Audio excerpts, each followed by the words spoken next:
Okay, now we are ready for starting a new application with React Native. In the documentation, there is a tool which is called MPX, which providing ability to create applications like a boilerplates. And this MPX is part of NPM. It comes always with the newest version of Node. So make sure that you have the latest version of Node installed. So when we execute this command, we are going to create a new project in React Native. So to make sure that everything is working fine, let's execute this command. First of all, I will go to my terminal. So if you remember, we have this terminal or the command line, which can be available on Windows. So make sure that you are on desktop or any folder where you prefer, for example, on your hard disk. So here I used the desktop. So I am going to use this folder to create my project. So I am going to copy this command, as you see, like npx react native init, and then you specify the name of the project which you are going to work with. So let's try that. So I will go first to the terminal and then I will paste this command, but I will give, for example, name, we can say course project. So just like for now, to make sure that everything is working fine for us. It's better to have always like the capitalized letters of the name of the project, so we can have course project like this. So now I am going to press enter, and then it will create for me on the desktop a folder where it will be called course project. So if I go to my desktop, as you see here, it will create for me a new project. But this process will take a little bit of time because it's going to download some resources to create the project. So as you see here, it's on progress. I am going to skip this video because it takes about 5 minutes. So I'm going to skip this video and I will show you when it's ready. So as you see here, the installation is done. So it's downloading some templates, copying template, processing the template, and then some CocoaPods dependencies as we saw previously. And here are some instructions for running the project on Android and also instruction to run it on iOS. So now, as you see here, is installed. If I go now to my desktop, I will see the project is already here. So as you see that I have here the course project. So let's go to Visual Studio Code and open the project there. So as you see, we have here the folder and we can click on this folder explorer or file explorer, and then you will see icon or button which is called open folder. And here we are going to open the folder of our project where we have located on desktop. So I will go here, course project, and I will open this folder as you see here. So if you take a look, we will have all the file here. So we are ready for programming. Let's have a quick look to the file structure of the project. Let's start from up to down. So first we will have a test, which will be like a test file for testing the application, like end-to-end test or unit test, which will be created here. As well, we are going to have a VS Code setting. So always when you want to have a specific settings with your project, you can add those settings of Visual Studio Code if your whole team is using Visual Studio Code. For example, the font size of the code as you see here. So you can override the settings which are default in your editor by the settings which are specified inside this file or this folder, and we will see that later. And now we have Android project. This will be a pure Android project. So it will be written in Java. You will see here Gradle. We are not going to handle or work with this project because, as I told you, that React Native is interacting with Android and iOS project to generate for us a native apps. So we are not going to work so much with these two folders, only when we want to add or delete some specific modules, as I will show you later. Node module is the Node.js libraries, so where we are going to install the libraries in JavaScript which we need for running our project. For example, if you open this folder, you will see that you have React Native library, you have TypeScript, you have a lot of libraries which are needed to run this project. Buck config is something like for Maven, is a server which can be run for Android, so we also going to work with it if we need it. Editor config is something like, if you remember I talked about Prettier, you can also set some configuration for your editor in the like here. So you can have a config for this editor, but it will be overridden by the Prettier RC, as I will talk about it later. ESLint is also something important for a project. ESLint is a tool which comes with an extension. If you want, you can install it, which is called ESLint. And when you install ESLint, it will show you live the code errors which you have in your project.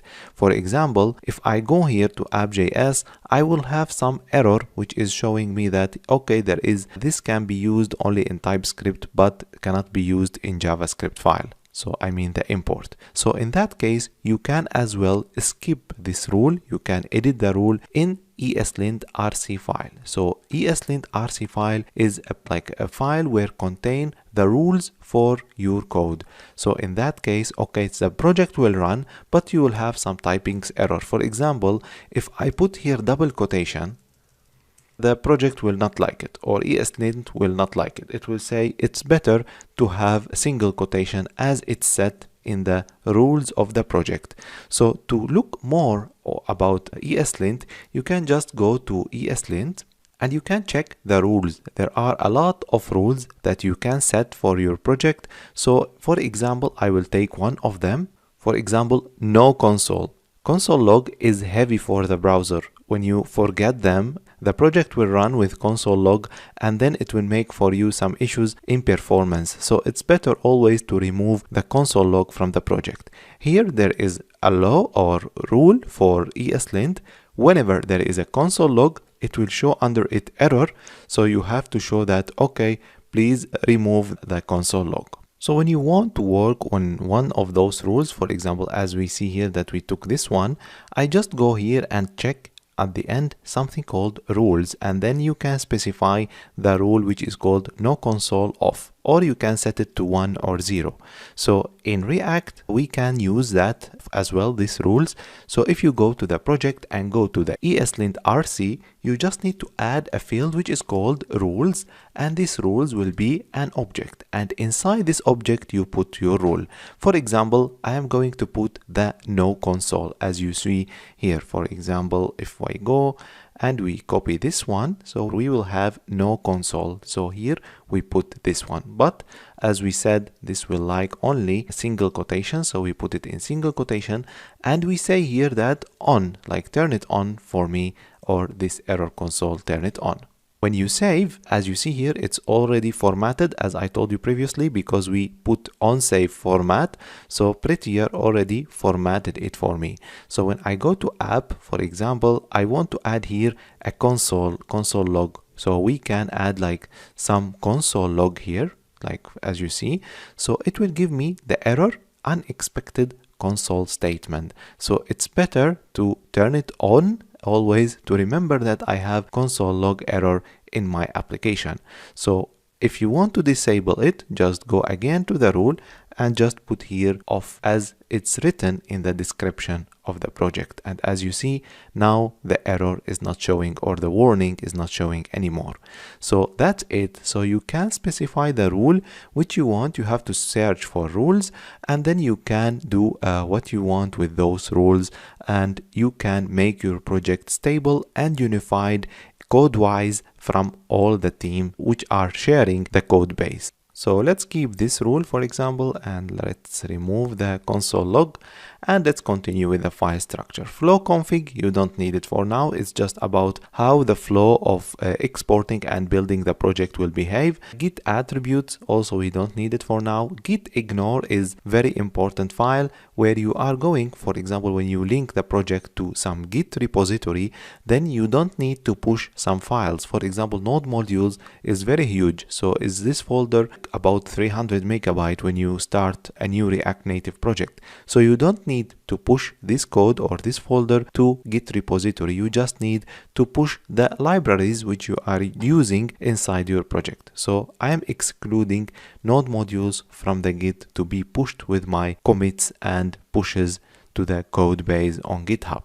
Prettier, as I told you, there are prettier configuration already which are configuring this prettier, and as you see here that we have prettier is defined here like down, and it will show you always the errors and the rules which are following based on this file. App.json is the file which is entry point for our project. Like for example, we can say the home page of the application. As we will see later, when we will run the application, we will see how all of this rendered in our phone, and we will see how we can edit it and adjust it to make our application. We will talk about this file later. App.json is just like some properties for the application, like the name and display name, so you can add the properties which you want. Babel config is something for ES or ES6, ES5 is a builder which converting the JavaScript ES6, ES5 to vanilla JavaScript, and the browser or any browser can understand it. Index.js also the main entry point of your application. So here the application is specified. I say like index.js, when I start the project it will start from here, index.js, and I specify the name of the file which is called app name, and here it will start for me the app name from the app which I have that imported from here. So the app.js actually is called inside index.js, which is the root main point of your project. And now we have metro config, which is transferring the project from JavaScript base to a native code base, as we saw later, and it's also used as a compiler, and it's showing you the errors when you are doing some mistakes in the code when we are doing like development. Package.json is used for libraries which we need, so we can install libraries, remove libraries, only JavaScript libraries, so we can add or remove them based on package.json, and as we will see later how we are going to call multiple libraries which we need to build our project. So this is a quick overview over the file structure of the React Native project. We will see later more and more detail about all of those files when we are going to build our project.